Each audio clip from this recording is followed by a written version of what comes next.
Ladies and gentlemen, today is Easter. I hope everybody enjoys this zombie Jesus day and finds a whole bunch of Easter eggs lying around your house or wherever. Most of you watching are adults, so you probably aren't doing that kind of thing anymore, but to those who are, go knock yourselves out, I say. I decided that, for today's rant, I want to touch on the matter of astrology. This has got to be one of the most dumbfounding phenomenons of the modern age. There are millions of people in America and not including around the whole damn planet who take this shit seriously. Why the fuck would they? For one, the astrological chart is fixed to have each 30 days of an astrological sign start on either the 19th or 20th of the month. For each astrological sign, there are a set of traits and characteristics that said bearer of a specific sign is bound to have. My birthday, coming up, falls on May 2nd. That would make my astrological sign Taurus. According to Astrology.com, here is what my date of birth says about me. Taurus, the second sign of the zodiac and the ruler of the second house, is all about reward.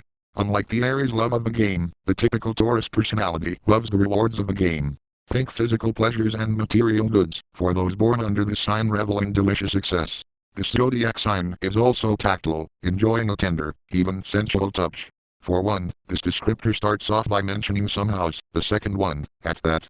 It mentions the previous zodiac sign. The Aries is more prone to play a game, while I, a Taurus, will be more prone to enjoying the reward of said quote-unquote game, which Aries plays.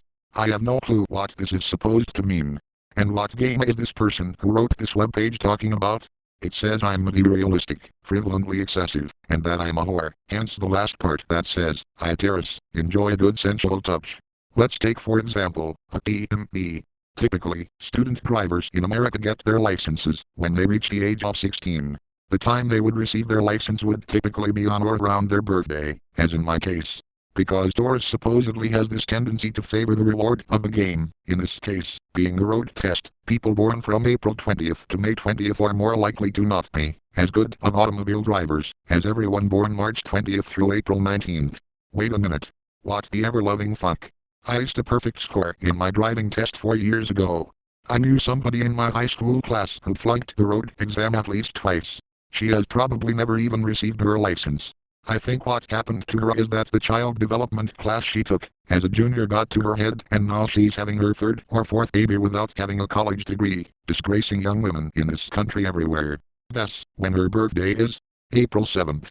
Or that is at least the day that I overheard the talk between her and her other burnout suit of prep pals during a joint study hall. So, how can this astrological chart be correct, if two people from two different signs don't even share corresponding qualifying characteristics? Taurus zodiac sign adores comfort and likes being surrounded by pleasing, soothing things. Along these lines, they also favor a good meal and a fine wine. There's more in life that I favor over a good meal. Quote me on that, I beg you. And I'm not even old enough to drink. I guess this site doesn't care to target young audiences. The good life in all its guises, whether it's the arts or art of their own making, yes, these folks are artistic as well, is heaven on earth to the Taurus born. Oh, it's heaven on earth, no doubt. Geez, what an overripe way of saying. I'm thinking of listening to Finsterforst in the car in my way to school tomorrow. According to astrology, it is important to choose a romantic partner based on when their birthday is. Coming from an astrologist, instead of birthday, they are going to say compatible astrological sign. Just think about it. If you're dating a girl who's into astrology, she could very well be making relationship decisions with the concept of your birthday's corresponding astrological sign at the forefront of her mind.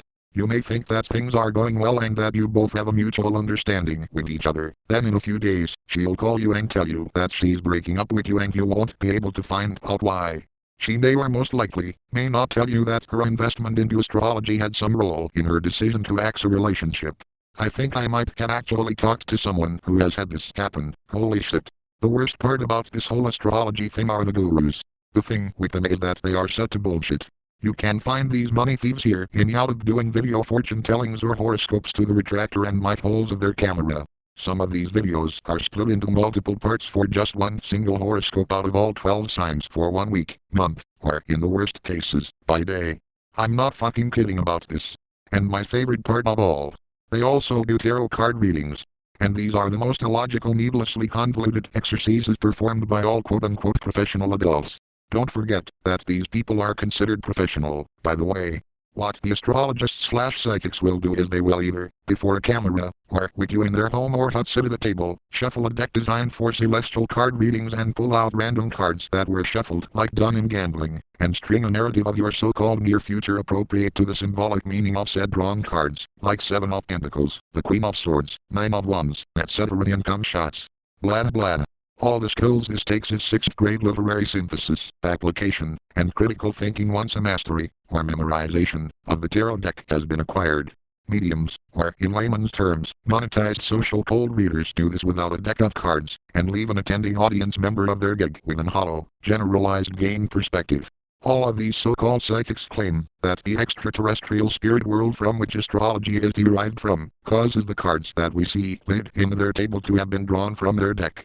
If you go out and purchase several different daily newspapers from different publishing companies and major metropolitan areas, or, if you are a paraplegic, just go to Google News and type in the daily horoscopes from some random day, create multiple tabs in your browser for separate astrology sites or news outlets. Open up a Microsoft Word document.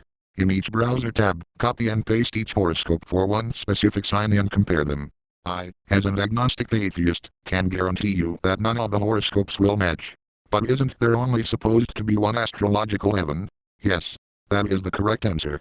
These unmatching horoscopes are a clear sign that either none of these psychics know how to properly summon the astrological cosmos, or, as I see it, the whole idea of astrology becomes debunked at the sight of this. If there's anything to be gained from the world of astrology, it's the artistic and merchandise side of it. It's nice to look at, especially the crystals in those mystic boutiques. But that's how the revenue for the psychics and astrology industry are generated. It's like role-playing geared towards adults, but if there's anybody who shouldn't be involved with astrology, it's adults. It wouldn't be a safe prospect to have an employer who takes this thing seriously. The best advice I can lend for this matter is, unless you are making a 100k income, don't spend your money going to a fortune teller, and confront any significant other with logic head in, before spending any more time with them. And lastly, if the world of astrology is new to you, don't read up on the astrological signs and the qualifiers applied to them. And if you already know the qualifiers, stop looking at those types of text and invest your brain power into different literature and activities. Good day to all, and have a bag of Skittles.